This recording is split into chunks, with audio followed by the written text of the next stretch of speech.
In today's video, we're going to build an MCP server with Python in a bit less than 10 minutes. Now, the MCP server that we are building in this video can answer questions about companies listed on Crunchbase. Next to building the server, I'm also going to show you how you can connect an MCP client like Claude Desktop to your own MCP server. And if that's not enough, I will also be sharing how you can scrape this data from Crunchbase. So buckle up and let's get started. Now, everything that I will be showing you today you can find on my GitHub repository, including the installation instructions. And I highly recommend you to use UV for this video if you haven't worked with it before. It's actually really simple. If you're on Windows, just open a terminal and then paste this command and execute it. And if you are on a Mac or a Linux computer, you can just execute this command in order to install UV.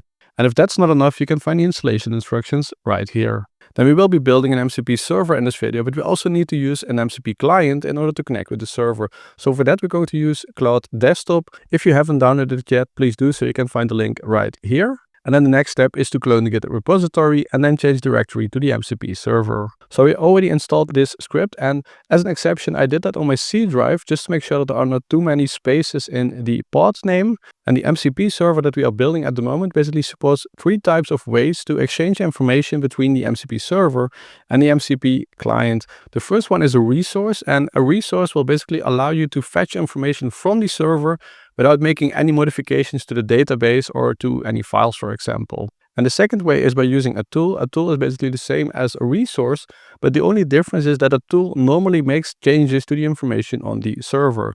So by making this really clear distinction between resources and tools, it's really easy for the server to know that at this moment there is no risk of changing any data on the server. And when it executes the tool, there is a possibility that the MCP client is actually changing information on the server. Then the third way of interacting between the MCP server and the MCP client is by fetching prompts. And of course, those prompts are normally suggesting ways to use either tools or resources. And I've tried integrating with both tools and resources, but at this moment, the Claude Desktop MCP client only supports tool calling, so it doesn't support resources yet. Which is the reason that in the server that we are using today, where we are only fetching information, I've chosen to work with tools instead of resources, but that's just because resources at this moment are not supported yet. Okay, so let's take a look at the tool that I've built.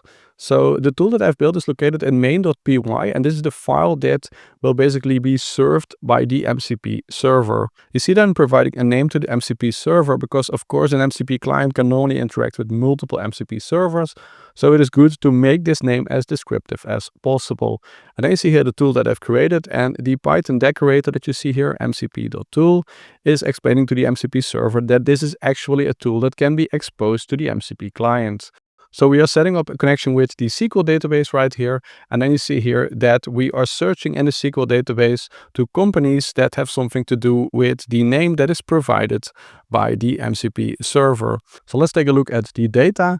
So you see that we have a database here with information about companies that have something to do with AI. So we have Lovable, Replit, N8N, XAI, Anthropic, and many more. And we have a name, we have a URL, we have a Crunchbase rank, a region, etc., etc. And this information is all coming from Crunchbase, and that is this website. So all the information that you see here in the database is coming from records like this one, for example. And you already see here that I've reached my monthly limit. I'm going to tell you a bit more about how you can still get this data later in this video. But first, let's go back to the MCP server. So once we have fetched this information from the SQL database, we are sending it back to the MCP client, which is then creating a response based on this data. And the next step is to configure our MCP server in Claude Desktop or MCP client, because of course the client needs to know how to connect to the MCP server. And the good thing is that we can just do that automatically by copying this command, then navigate to VS Code, new terminal, and then just copy and execute this command. And you see here main.py, and this should actually be referring to the file where you have created the server. In this case, that's main.py, but it can as well be another file.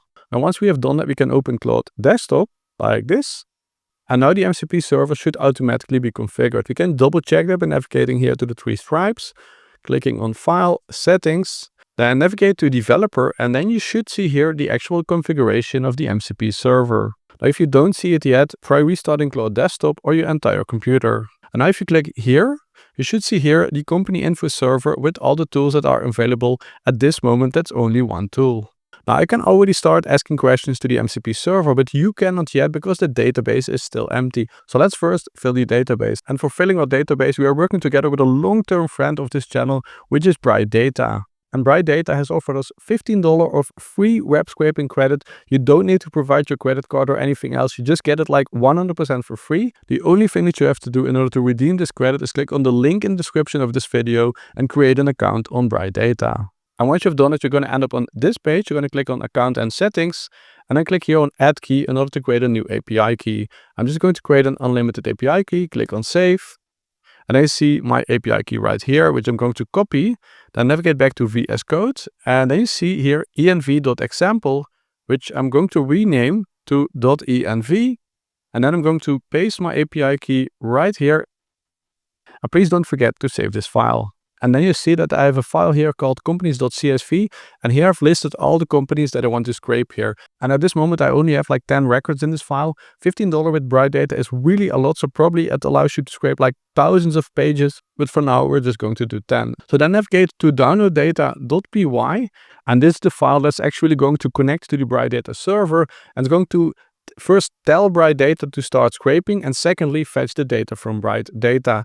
So we are going to again use UV. So just type UV download_data.py, and this, by the way, should actually be UV run. So like this, and then press enter.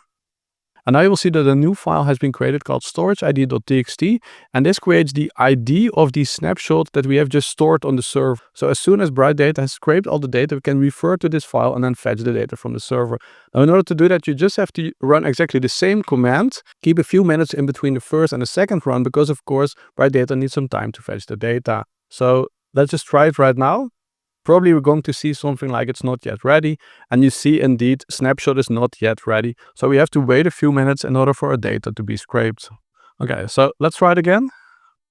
And you now see snapshot is ready, which means the data is ready to be inserted into the database. For that, I have another file which is ingest data in DB, and this will just take the data. The data has now been stored in data/data.txt.